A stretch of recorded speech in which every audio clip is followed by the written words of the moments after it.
nó phải làm bởi để cho thì ta lo cho mình nhiều nó nhiều lắm tôi ta sẽ ít xe chỉ cần một cần ta là chỉ lo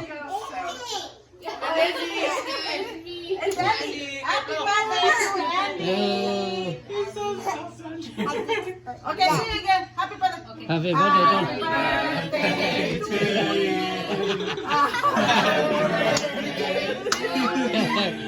nghe tiếng cả happy birthday trong nghe nó cha chỉ nó có he's crying okay ta lo chúa lo Ready? Go. chúa oh yeah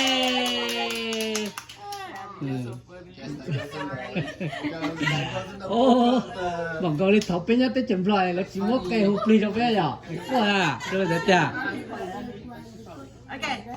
ok mất hết gì rồi về ít tu Okay, see you. One time for ít tại sau này ít tu mua cho pizza được khi ở chỗ này trên vì đó bé ôm mà mua xa trong này sao Turn over. She's 19, right? She Yeah. turned 19? Come on. There's an actual candle. With the actual candle just stands up.